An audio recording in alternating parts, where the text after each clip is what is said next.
Muy bien, aquí estamos para llevarles, como todas las horas de esta tarde, temas del día por Telesur. Les saluda Luis Guillermo García Bencomo y en nombre de todo el equipo vamos a presentarles primero que todo cuáles son los temas en imágenes.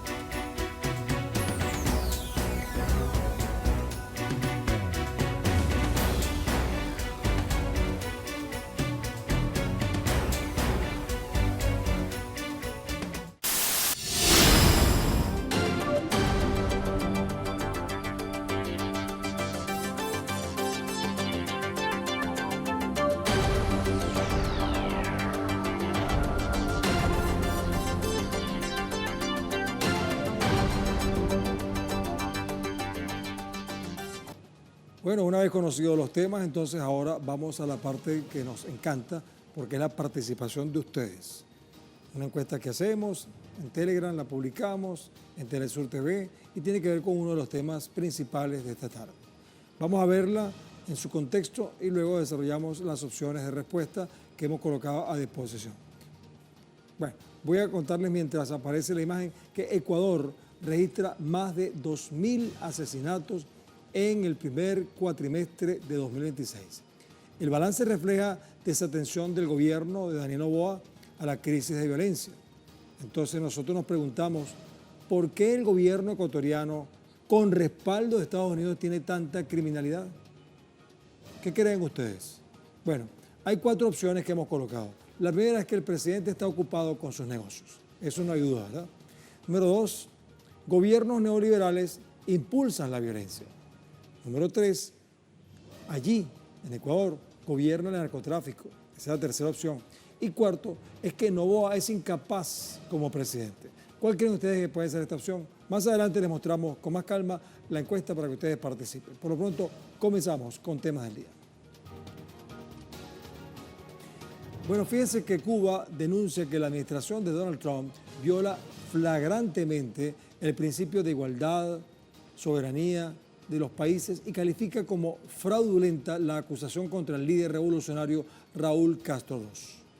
Entonces, el gobierno cubano señaló que Washington siente el derecho legal de juzgar a nacionales de otros estados y calificó la práctica como una extensión cuasi universal y cuasi irresponsable de su jurisdicción.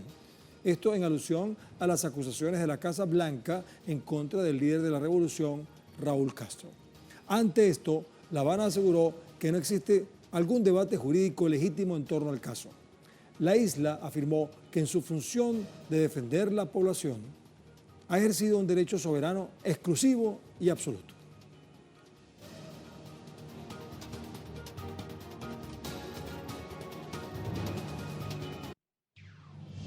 Y en este contexto y escenario, el diputado y héroe nacional cubano Gerardo Hernández Nordelo aseguró que antes del derribo de las avionetas de Hermanos al Rescate, estos habían violado el espacio aéreo de Cuba en 16 ocasiones y que esto fue denunciado en su momento por La Habana.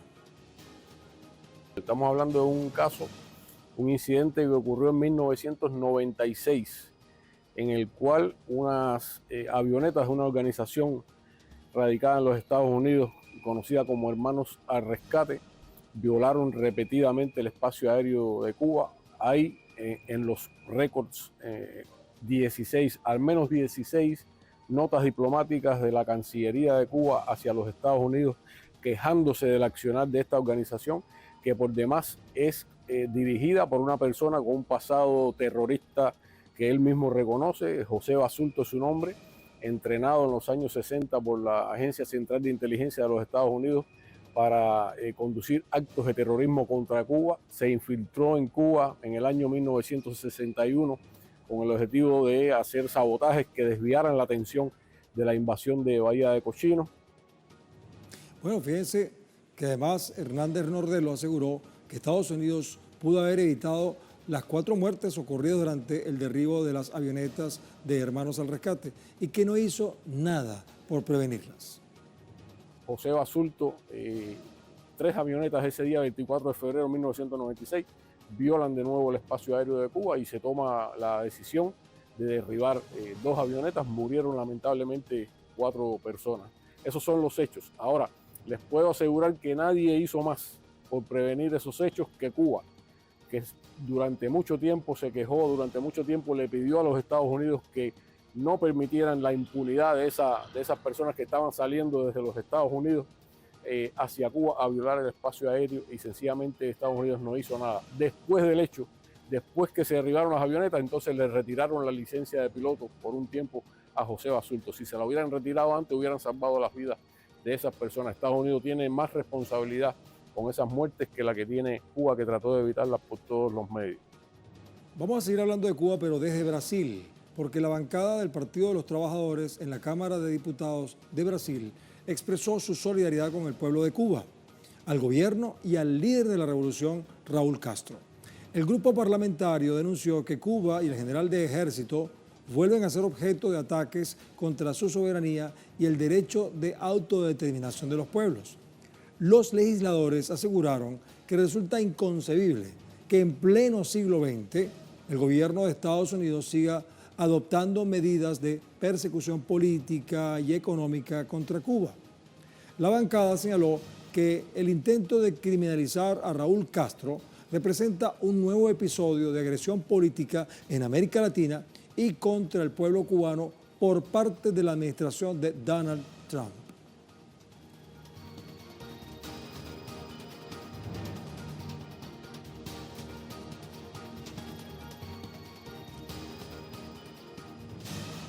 Y ante esta situación, entonces, el canciller de Cuba, Bruno Rodríguez, agradeció la intervención de diputados en el Parlamento Europeo en la defensa de la soberanía y las amenazas militares contra la isla caribeña. Mediante su cuenta en la red social X, el titular de la Cancillería cubana señaló lo siguiente: agradecemos las voces de más de 20 eurodiputados quienes intervinieron en un debate sobre Cuba en el Parlamento Europeo el 19 de mayo, en el que defendieron nuestra soberanía, condenaron las crecientes amenazas militares contra la isla y denunciaron la cruel e ilegal política de bloqueo económico de Estados Unidos y el cerco energético contra el pueblo cubano, que causa graves daños a su vida cotidiana y actúa como un castigo colectivo injustificable. Las múltiples voces solidarias en Europa constituyen una muestra de que Cuba no está sola.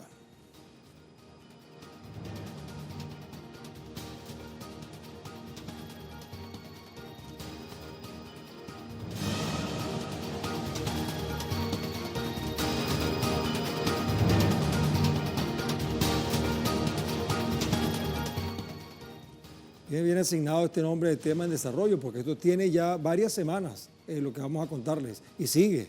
La Central Obrera Boliviana convocó a una gran movilización rechazando las declaraciones del presidente Rodrigo Paz sobre la situación política y social que enfrenta esa nación andina. Este jueves, sindicatos, campesinos y trabajadores protestaron entonces ante los anuncios del mandatario sobre ajustes en su gabinete y la conformación de un Consejo Económico y Social para mitigar el conflicto. Las y los protestantes advirtieron al Ejecutivo que se mantendrán en las calles como medida de presión hasta obtener respuestas a sus demandas. Esta convocatoria se desarrolla luego de fuertes representaciones de represiones contra las y los manifestantes y disturbios registrados durante la última jornada.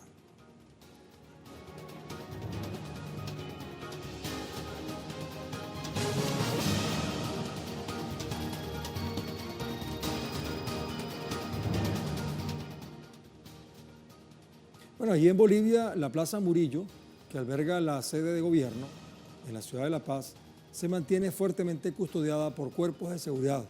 Hace rato nuestro corresponsal Freddy Morales nos mostraba el asunto. Vamos a ver cómo está la situación. Freddy, cuéntanos.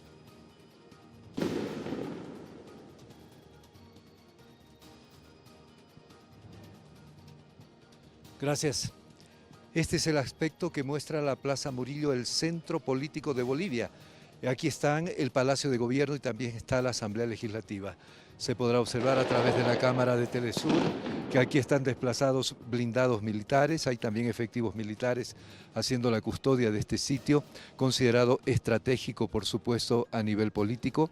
Alrededor de esta plaza marchan los movilizados, los convocados por la Central Obrera Boliviana, que desde hace 18 días están movilizados distintos sindicatos del país para exigir la renuncia del presidente Rodrigo Paz, luego que el propio gobierno rechazara un pliego de peticiones de 111 puntos que fue presentado por la Central Obrera, donde constan las principales demandas de sus 70 sindicatos afiliados.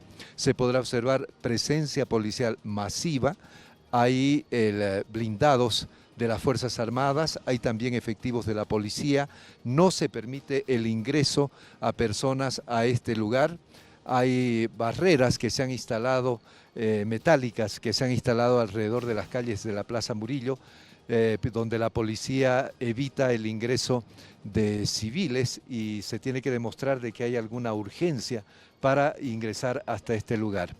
Hasta el momento, la Central Obrera Boliviana mantiene su posición de renuncia del presidente Rodrigo Paz.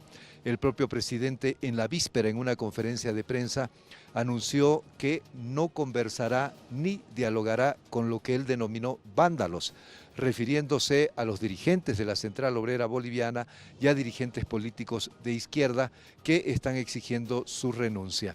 Esta actitud del presidente Rodrigo Paz ha determinado de que las iniciativas que han venido de la Iglesia Católica, de la propia Municipalidad de La Paz, de varias instituciones, el Defensor del Pueblo, para procurar un acercamiento entre las partes, pues ha sido una vez más evadida, no se ha podido concretar la posibilidad de un acercamiento.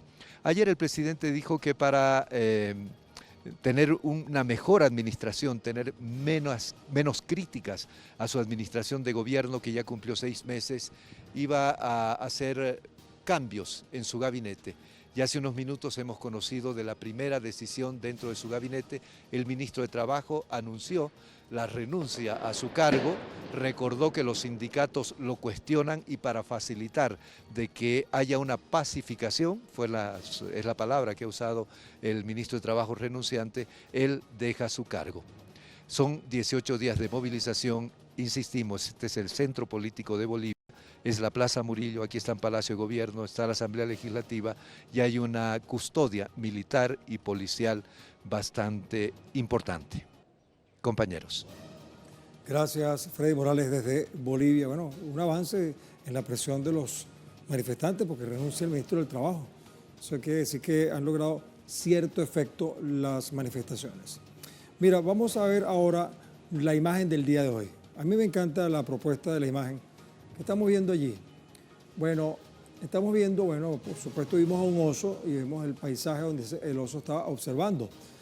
Bueno, ahí tenemos el avistamiento de una osa frontino.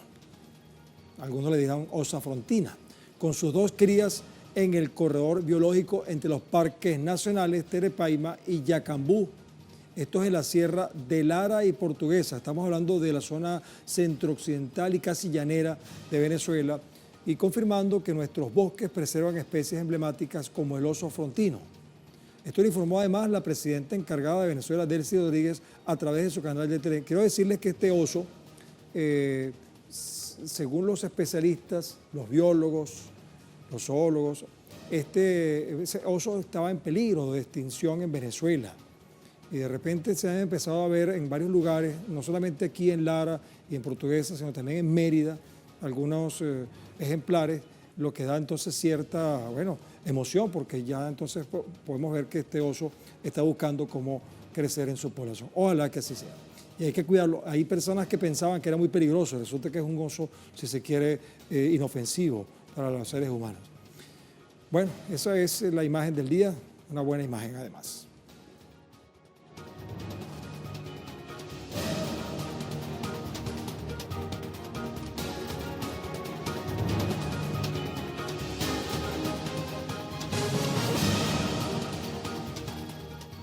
Bien, vamos a hacer una breve pausa y lo vamos a hacer con una imagen en video que nos permite sensibilizarnos sobre un tema que está causando cierto impacto justamente en esta zona, en África. Tras el brote de ébola que azota a ese continente, bueno, la Organización Mundial de la Salud busca movilizar recursos financieros, científicos y logísticos internacionales urgentemente. Por el momento no se cumplen los criterios para declarar una pandemia, pero hay que estar alerta.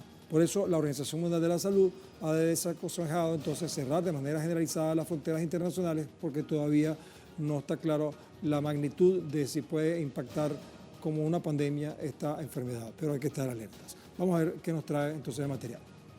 El terrible virus ébola vuelve a atacar África. El pasado 5 de mayo de 2026, la Organización Mundial de la Salud fue alertada por un brote de una enfermedad desconocida y de alta mortalidad en la provincia de Ituri, en la República Democrática del Congo. Tras una investigación exhaustiva, el 15 de mayo fue confirmado un brote de ébola causado por la especie ortoebolavirus bundibuyoense. En la actualidad ya es una epidemia. Hasta el momento, en el epicentro de la provincia de Ituri, en la República Democrática del Congo, se concentran más de 370 casos sospechosos y al menos 100 incluidos varios trabajadores sanitarios. La expansión del virus suma al menos un caso confirmado en la capital Kinshasa, otro en la ciudad de Goma y 2 contagios importados en Kampala, la capital de Uganda, donde uno de los pacientes ha fallecido. El evento ha sido calificado de extraordinario y potencialmente muy peligroso. Espera que el número de casos y de personas siga aumentando. De hecho, la Organización Mundial de la Salud ha determinado que constituye una emergencia de salud pública de importancia internacional debido a una combinación de factores críticos que elevan el riesgo global y regional.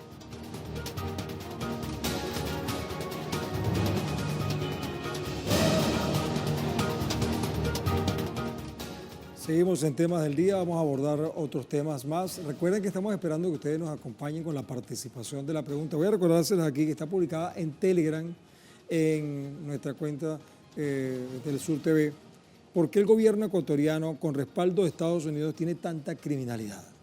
Ahí colocamos 4 opciones, búsquenla allí en Telegram y van a ver las opciones y participen, que al final vamos a ver cómo está la tendencia. Por lo pronto vamos a hablar ahora de Turquía. ¿Por qué? Porque llegan a esa ciudad de Estambul, en Turquía, los activistas de la flotilla Firmeza, la Global Sumut, que habían sido secuestrados por las autoridades en Israel en aguas internacionales del Mediterráneo. Las autoridades señalaron que 78 ciudadanos turcos fueron deportados en 3 aeronaves de la empresa Turkish Airlines con destino a Estambul. Los mismos provenían entonces de la prisión de Ketziot en el desierto de Negev en Israel.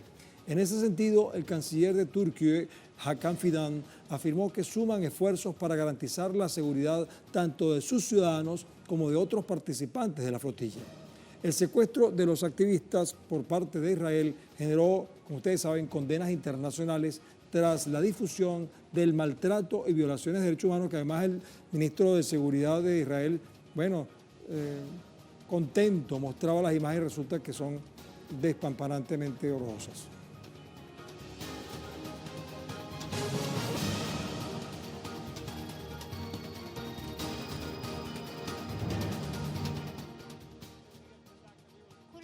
Todo esto sucedió porque queríamos defender a los palestinos. Nos llevaron a una prisión donde también había prisioneros palestinos. Si nos hicieron esto a nosotros, ¿qué le estarán haciendo a los palestinos? Primero, nos metieron en las cámaras de tortura en barcos en alta mar y luego nos llevaron a una prisión en tierra. Les pregunto, ¿qué le están haciendo a los palestinos detenidos? Aún no tengo información sobre las reacciones internacionales. Me llamo Alex Colston, soy periodista y soy de Estados Unidos. Gracias.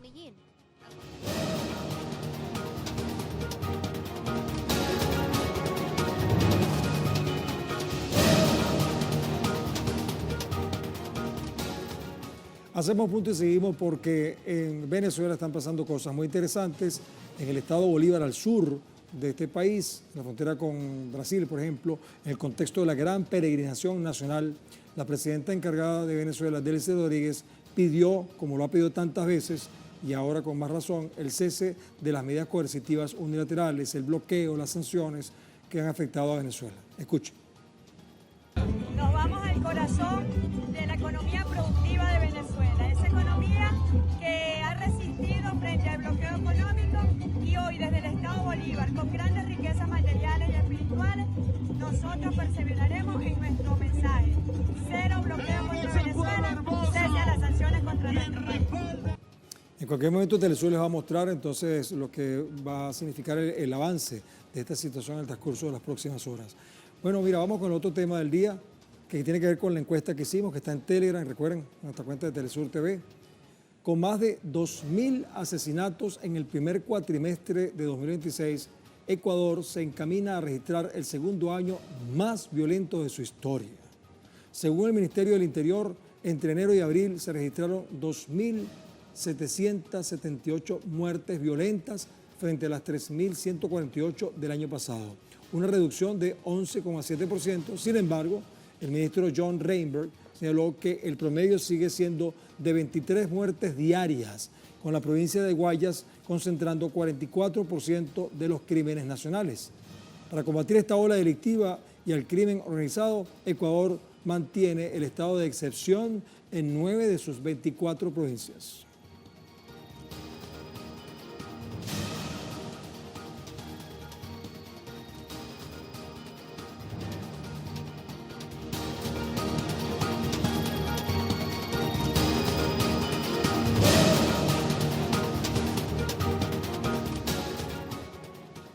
Bueno, en las redes conseguimos algo que, bueno, mucha gente ya sabe, lo sospecha y además lo hemos visto en otras oportunidades, pero que es bueno recordar.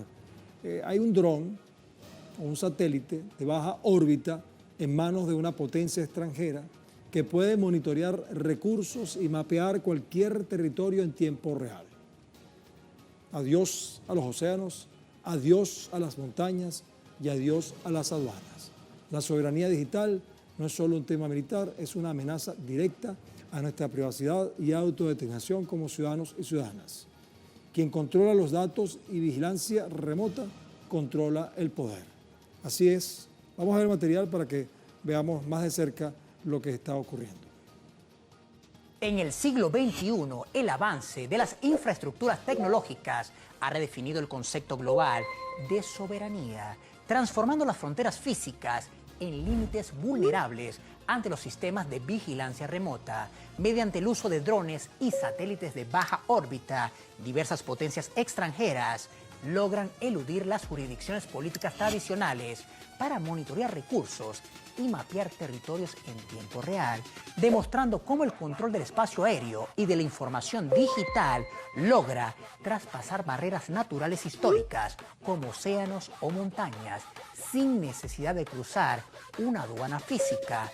Más allá de la geopolítica y la competencia entre estados, la disolución de los límites geográficos convencionales impacta de manera directa en la autonomía ciudadana. Instituciones de investigación como el Instituto Weisserbahn en Alemania advierten que el actual debate sobre la soberanía territorial y digital no debe limitarse exclusivamente a la defensa militar o estatal, sino que debe abarcar urgentemente la garantía de la autodeterminación de los individuos y de la sociedad civil frente a un escenario donde la vigilancia remota centraliza el poder y diluye la privacidad. Bueno, así que pendientes, porque nos están viendo en cualquier parte. Bueno, vamos a ver los resultados de nuestra encuesta en Telegram, en Telesur TV. Recuerden cuál es el contexto de la pregunta, vamos a aproximárselas para que la veamos con más claridad. Ecuador registra más de 2.000 asesinatos en el primer cuatrimestre de 2026. El balance refleja desatención del gobierno de Daniel Noboa en la crisis de violencia. Entonces nos preguntamos y les preguntamos, ¿por qué el gobierno ecuatoriano, con respaldo de Estados Unidos, tiene tanta criminalidad? Bueno, resulta que la primera opción, 32%, un tercio, dice que el presidente está ocupado con sus negocios. Otro tercio dice, 38%, es que los gobiernos neoliberales impulsan la violencia. Una cuarta parte dice, 26%, es que allí gobierna el narcotráfico. Y otro porcentaje importante dice que Noboa es incapaz como presidente. Bueno, todas estas expresiones son realmente interesantes. Y así se maneja la tendencia de lo que pasa allí. Bueno, vamos a despedir entonces nuestro programa de temas del día de hoy. Lo hacemos siempre con un material audiovisual que usted puede conseguir en las redes sociales de Telesur Hoy vamos a hablarles de Letonia. Hay 3 países que están muy cerca, Letonia, Estonia y Lituania. Pero Letonia, bueno, produce una cantidad de cosas interesantes, ecosistemas enteros que, bueno, reintroducen a herbívoros prehistóricos como el tarpán y el uro en el Parque Nacional Natural de Papé. Vamos a verlo y entonces con esto despedimos Temas del Día hasta una próxima oportunidad. Gracias.